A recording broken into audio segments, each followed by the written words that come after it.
Bom dia, alunos. Eu sou a Prof. Luzia, então, da matéria de Clínica Cirúrgica. Vamos continuar do capítulo 5 em diante e, posteriormente, vamos trabalhar, então, alguns conteúdos que eu preparei para vocês. Vamos continuar, então, com anestesia, classificação dos tipos e atuação da enfermagem.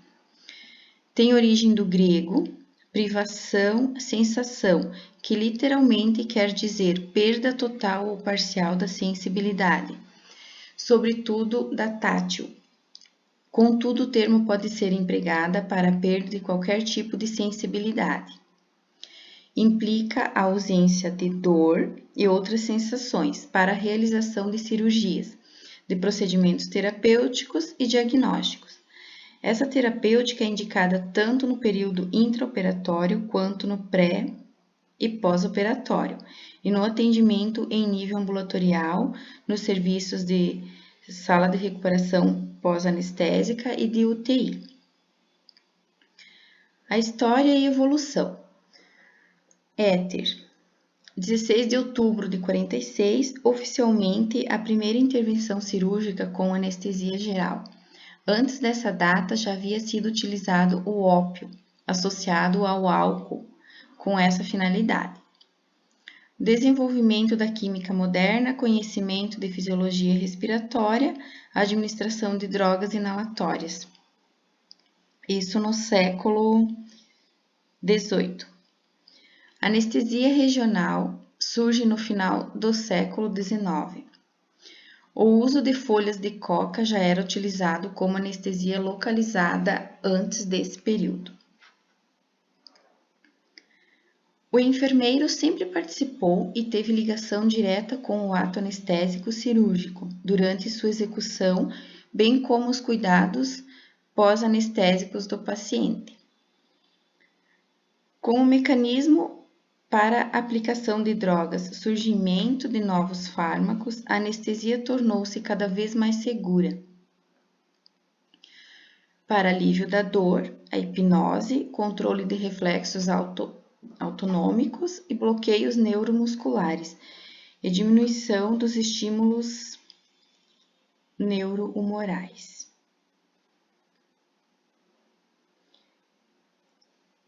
Os objetivos da anestesia. O procedimento anestésico inclui a avaliação pré-anestésica, a anestesia propriamente dita, o período de recuperação da anestesia, bem como a analgesia pós-operatória. Entre os vários objetivos relacionados ao ato anestésico, 3 são primordiais. Suprir a sensibilidade dolorosa do paciente durante todo o procedimento cirúrgico, mantendo ou não a sua consciência. Promover relaxamento muscular e proporcionar condições ideais de atuação para os médicos e cirurgiões. A atuação da enfermagem. Apesar do enfermeiro não participar da escolha, método e fármacos, que isso é uma questão somente médico e do anestesiologista, utilizados no procedimento anestésico cirúrgico, esse desenvolve atividades que subsidiam o anestesiologista nesse processo. Avaliação pré-operatória com o planejamento da assistência perioperatória. A assistência de enfermagem ao paciente anestesiado no intraoperatório merece destaque, não só pela visão, provisão, controle e pela avaliação dos materiais e equipamentos utilizados nas anestesia geral e regional, mas também pela sua atuação na indução anestésica, monitorização, intubação, extubação endotraqueal e em situações de emergência. A classificação dos tipos e atuação da enfermagem. Após o início da anestesia, alguns procedimentos integram as atividades desenvolvidas pelos enfermeiros no período intraoperatório. posicionamento adequado do paciente, a monitorização dos parâmetros clínicos, o aquecimento do paciente, sondagem vesical, o acompanhamento da indução anestésica, né? Então, isso tudo é a atuação da enfermagem. A classificação dos tipos e atuação da enfermagem. Ao término da cirurgia, o foco da assistência de enfermagem volta-se a extubação do paciente, controle dos sinais vitais, que é bem rigoroso, né? Importante para passar para o médico, a aspiração endotraqueal, a segurança do paciente e a transferência do setor ao setor de destino, né? Do centro cirúrgico, ou ele vai para a clínica médica, ou ele vai para a UTI, né? Ou o setor dele de destino após a cirurgia.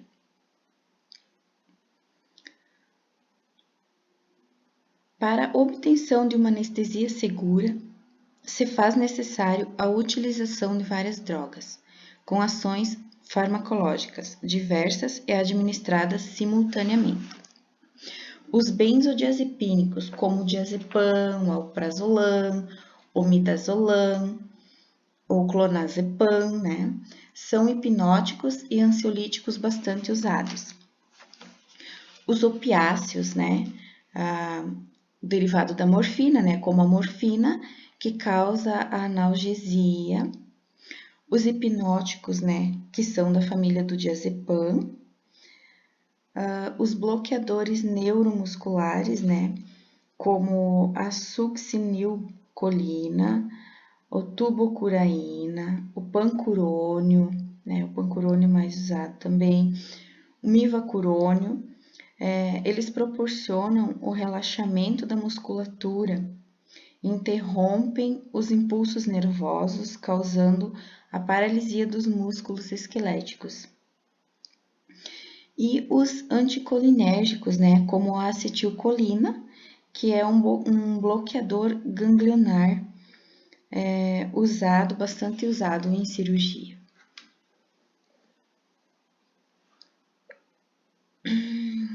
Anestesia, escolha do tipo e avaliação do paciente. Para a escolha do tipo de anestesia, para determinado procedimento cirúrgico, o anestesiologista geralmente leva em consideração os seguintes fatores: as condições fisiológicas do paciente, a presença e severidade de doenças pré-existentes, as condições mentais e psicológicas do paciente, a recuperação pós-operatória dos diversos tipos de anestesia, opções de manuseio da dor no pós-operatório, o tipo e duração do procedimento cirúrgico, a posição do paciente durante a cirurgia, exigências particulares do cirurgião. Então, às vezes, o cirurgião conversa com o anestesiologista, né, para fazer uma anestesia que talvez ele ache melhor para o paciente, conversando com o paciente, prefere a anestesia A ou anestesia B, enfim, né? Então, às vezes, o cirurgião também opina nessa parte. Classificação para pacientes cirúrgicos. Para avaliar as condições físicas do paciente, a ASA propôs em 1963 a seguinte classificação utilizada em todo o mundo. A ASA é a Associação Americana de Anestesiologia. A classe 1, paciente saudável. Classe 2, paciente com doença sistêmica discreta. Classe 3, paciente com doença sistêmica. Classe 4, paciente com doença sistêmica impactante com risco para a vida. Classe 5, paciente moribundo com pouca probabilidade de sobrevida. Classe 6, paciente com morte cerebral. E a classe E, paciente que requer cirurgia de emergência.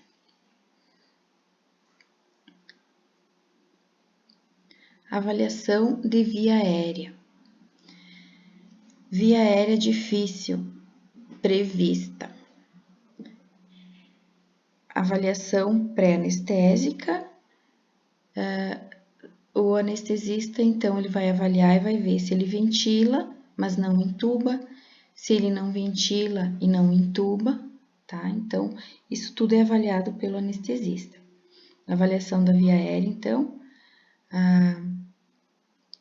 ele vai avaliar, né, a glote, a abertura da boca, né? Então, vai ser classificado classe 1, 2, 3 e classe 4.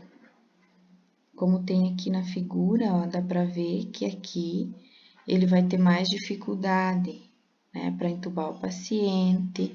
Então, tudo isso ele vai avaliar. Aqui os equipamentos, né, que ele vai usar para fazer a indução anestésica. Os tubos, então ele vai avaliar o tamanho da glote, tamanho para usar o tamanho do tubo, né, dependendo do tamanho. O fio guia aqui, a cânula, né, de Guedel. Aqui é um fio guia também diferente. O laringoscópio, né, com a lâmina. Os tipos de anestesia, então. Quanto ao tipo, podemos classificar a anestesia em a anestesia geral, inalatória, intravenosa e balanceada. Balanceada é inalatória e venosa total. Anestesia regional, peridural, raquidiana e bloqueio de plexos nervosos. Ela é feita, então, só na região, né, que vai ser operado. A anestesia combinada, então, ela pode ser geral e regional. E a anestesia local é só mesmo no local, né?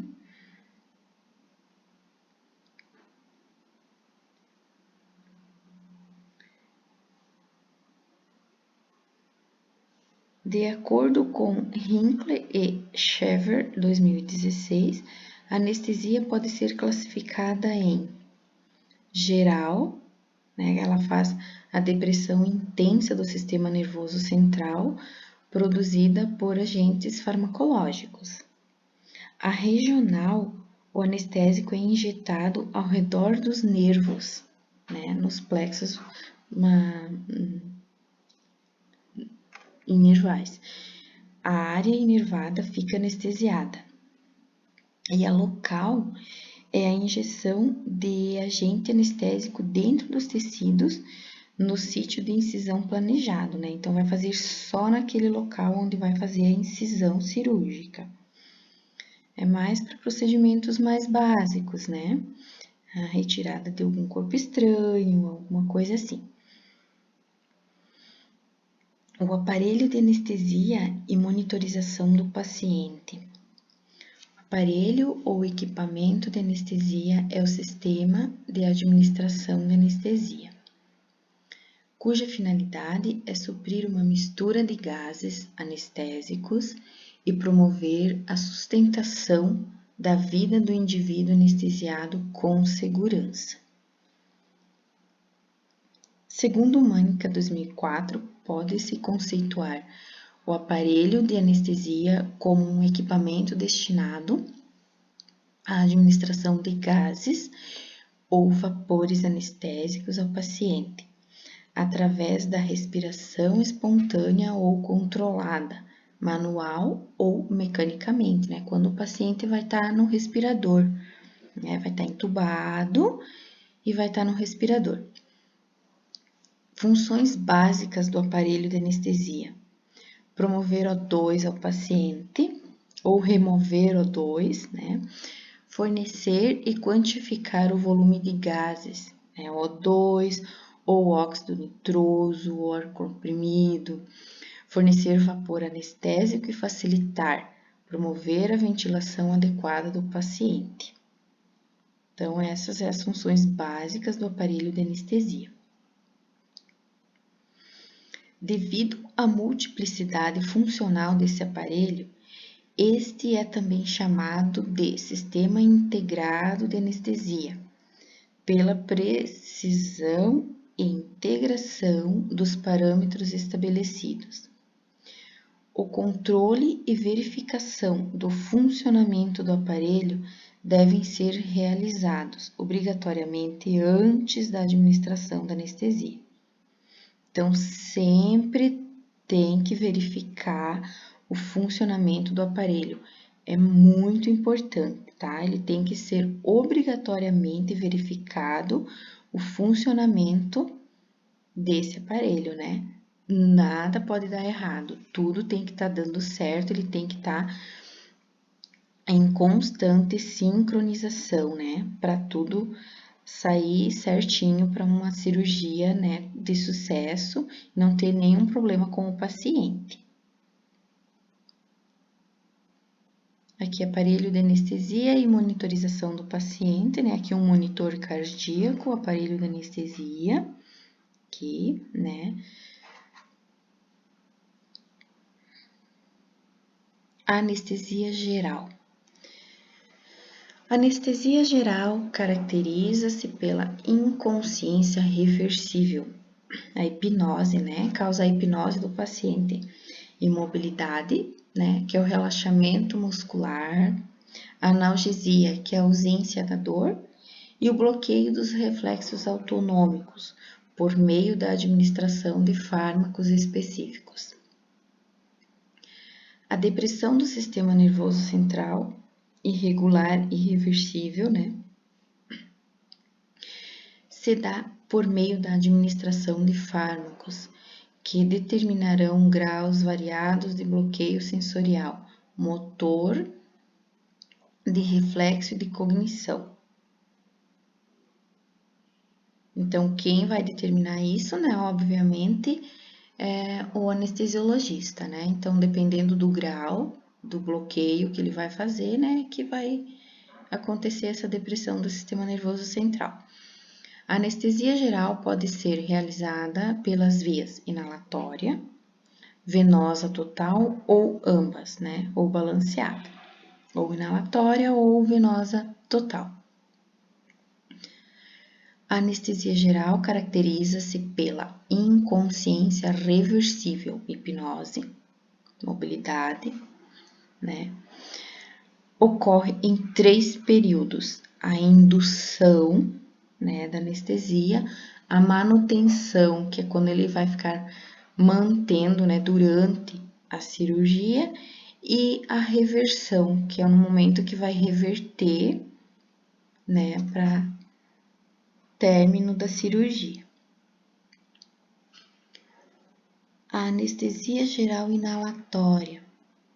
Nesse tipo de anestesia, os fármacos anestésicos voláteis são administrados sob pressão, e o estado de anestesia é alcançado quando o agente inalatório atinge a concentração adequada no cérebro, provocando anestesia, inconsciência e amnésia.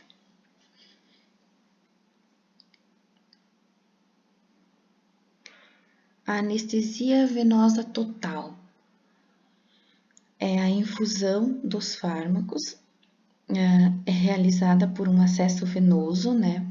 Sempre um acesso venoso calibroso, né? Paciente cirúrgico, acesso venoso calibroso, como no paciente da emergência, né? E tem como meta atingir os 4 componentes da anestesia. Então, a anestesia venosa total, ela vai atingir a hipnose, a analgesia, o relaxamento muscular, o bloqueio neurovegetativo, né? Proporcionando boas condições cirúrgicas. E a anestesia geral balanceada é administrada uma combinação de anestésicos inalatórios e intravenosos, né? Então, o anestesiologista vai fazer essa combinação desses anestésicos inalatório e intravenoso. Então, ele vai fazer uma geral balanceada. Os bloqueios regionais. A anestesia regional é definida como perda reversível da sensibilidade, decorrente de administração de um ou mais agentes anestésicos, a fim de bloquear ou anestesiar a condução nervosa a uma extremidade ou região do corpo. Então, bloqueio de plexo, raquianestesia, anestesia peridural, bloqueio de nervos periféricos e o bloqueio caudal. Então, aqui algumas imagens dos bloqueios regionais, né? Então, vai fazer o bloqueio na região, né? Na região, ó, aqui no plexo, né? Na região também, anestesia regional. A raquianestesia é um anestésico local injetado no espaço subaracnoideo e se mistura com o líquor, né? A agulha espinhal introduzida em um espaço lombar inferior. O bloqueio nervoso reversível com perda das atividades autonômica, sensitiva e motora. Cirurgia de abdômen superior, posição de Trendelenburg, deslocamento do anestésico, né? Então, a RAC normalmente eles usam para cirurgia de abdômen superior.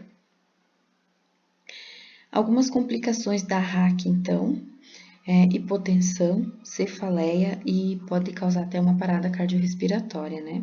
Dependendo da posição que o paciente tá, né? Se for um Trendelenburg invertido, né? A anestesia vai subir um pouco e aí pode causar uma parada. A peridural. A peridural é a aplicação do anestésico em um espaço virtual entre o ligamento amarelo e a dura mater. Vejam que a raquianestesia, o anestésico é injetado no espaço subaracnoide e se mistura, né, com o líquor. Na peridural, a aplicação do anestésico em um espaço virtual entre o ligamento amarelo e a dura mater. O uso do catéter, então, anestesia peridural contínua, permite analgesia pós-operatória prolongada, menor incidência de cefaleia, né, possibilidade de realização de bloqueios mais restritos. Uma desvantagem é o maior tempo de latência, menor intensidade do bloqueio e maior possibilidade de toxicidade pelo anestésico local. E complicações da peridural é o bloqueio insuficiente ou falha, dor ou reflexos viscerais, dificuldade técnica ou de passar o catéter, né? Então, se o anestesiologista não tem muita prática, né? Não vai ter dificuldade técnica para isso, né? Pode causar hipotensão no paciente, hematoma e até convulsões. Aqui é a figura, então, a raquianestesia, né, aqui, ó, a peridural, anestesia peridural, né, então, vai até aqui, a raquianestesia, né, a punção lombar. Aqui as agulhas anestésicas, né, elas são bem compridas, algumas um pouquinho mais curtas, mas normalmente eles usam as maiores, né? É bem fininha, né? Ela é bem molinha. Se a gente tiver oportunidade, eu gostaria muito de mostrar para vocês, levar para mostrar para vocês, né? Os equipamentos, algumas coisas, alguns materiais usados em cirurgia, né? Isso a gente vai ter oportunidade para frente, para estar vendo isso. Aqui a peridural, né? Então, essa posição, né, que a gente segura o paciente, a gente pede para ele sentar na mesa cirúrgica, né, pega nos ombros dele, apoia um pouquinho para frente, deixa ele nessa posição para que o anestesiologista consiga fazer a analgesia. Ele tem que estar numa posição bem certinha, né? Não, de preferência, calmo, né? Não ficar nervoso. Às vezes eu já vi paciente que não conseguia anestesiar pelo nervosismo, então acaba não dando certo. Então ele tem que estar calmo. Isso a enfermagem tem que ajudar o paciente nessa situação, né? Passar essa segurança para ele, colocar o paciente na posição certa, né? Exata, para que tudo corra muito bem, né? A disposição de materiais, o posicionamento adequado e a realização da técnica aqui. A anestesia local bloqueia a condução de impulsos ao longo dos axônios do sistema nervoso parasimpático. Sistema nervoso periférico, desculpa. Pela obstrução dos canais de sódio da membrana, impedindo a despolarização. Então, aqui,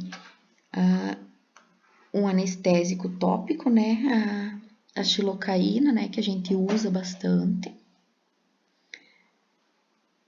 E a infiltrativa, né, que é essa aqui. Então, aqui é um bloqueio local, né, um bloqueio local. Esse edema, quando é injetado o líquido anestésico, você vê que o tecido, né, do paciente, ele faz um pouco de edema quando vai injetar o anestésico, mas isso é por causa do anestésico mesmo, tá?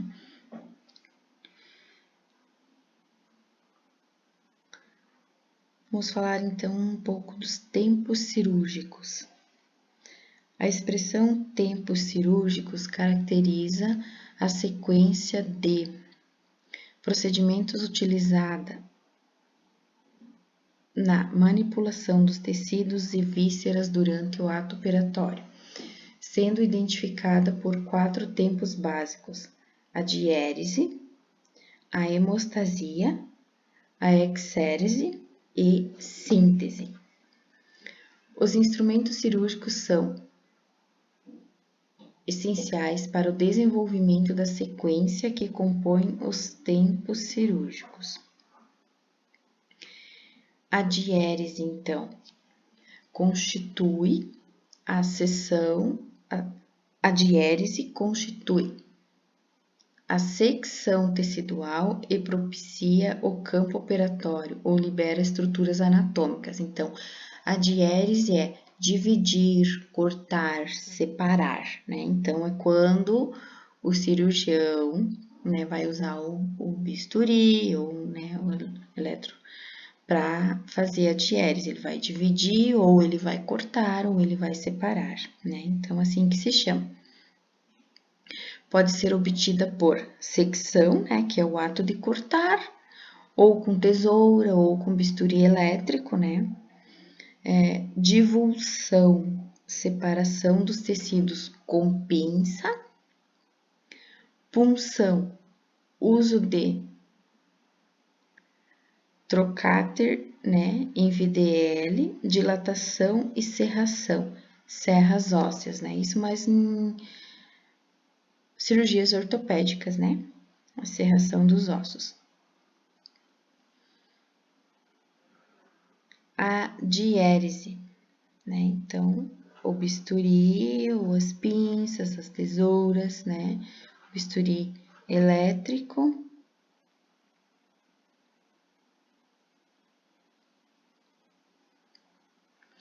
A hemostasia. Hemostasia, hemo, sangue, e estases de deter, né? Então, deter sangue. Conjunto de medidas adotadas pelo cirurgião para prevenir, deter ou coibir o extravasamento sanguíneo no período intraoperatório. Então, no momento que ele vai cortar, né, abrir com o bisturi, ele vai fazendo a hemostasia, né, que ela pode ser natural ou espontânea, né, o fechamento espontâneo dos vasos seccionados em uma incisão.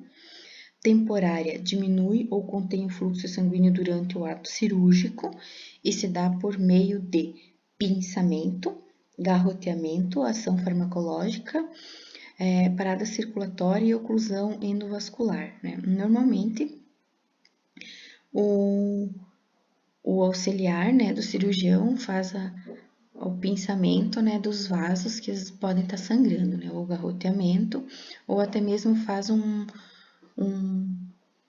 pontinho, né, com o fio de sutura. Definitiva, interrompe de modo definitivo a circulação do vaso e se dá por meio de ligadura, cauterização, né, ou a sutura, como eu comentei, obturação e tamponamento. A hemostasia, então, né, se faz ou pelo fio de sutura, né, como tá aqui, ou clampeia, né, ou pinça, né, ou com o bisturi elétrico, o eletrocautério, né, vai cauterizando os vasos. A exeres, então, significa retirada, né, é um procedimento cirúrgico, etapa em que ocorre a remoção cirúrgica de um tecido ou órgão por mau funcionamento ou doença, né. Representa o tempo mais elaborado da intervenção e exige maiores cuidados da equipe cirúrgica.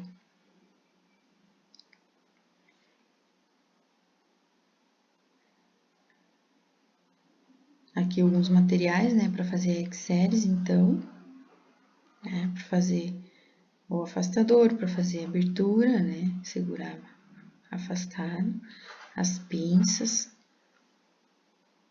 a síntese é a junção, né, consiste na aproximação das bordas dos tecidos seccionados, na síntese dos planos, a hierarquia tecidual deve ser respeitada, né? As condições necessárias para uma boa síntese. A antisepsia local, vascularização adequada, bordas nítidas, hemostasia perfeita, ausência de corpos estranhos e tecidos necrosados, escolha de fios apropriados e execução de técnica correta.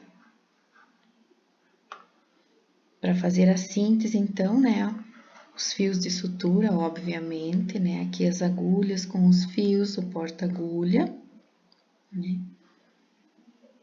a pinça, tesoura, né, aqui o clamp, instrumentação cirúrgica, né, então, o cirurgião, exposição especial, síntese, a diérese, a apreensão e a hemostasia.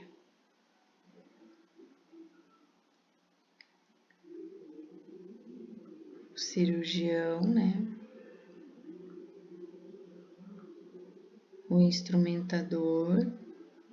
Então, tudo é um conjunto, né, pessoal? Tudo é um conjunto.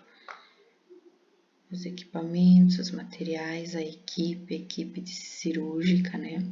Aqui, a equipe cirúrgica. O anestesiologista, que vai ficar lá na cabeceira do paciente, né? Monitorando o paciente. O primeiro cirurgião, o segundo cirurgião, o instrumentador, né? Que vai ficar alcançando o material para o cirurgião, para o segundo cirurgião, né? Aqui também outra visualização aqui, então, o primeiro cirurgião, o segundo, terceiro, né? Algumas cirurgias precisam, né, mais que do terceiro cirurgião, ou segundo, o instrumentador aqui então, né, com a mesa de instrumental cirúrgico.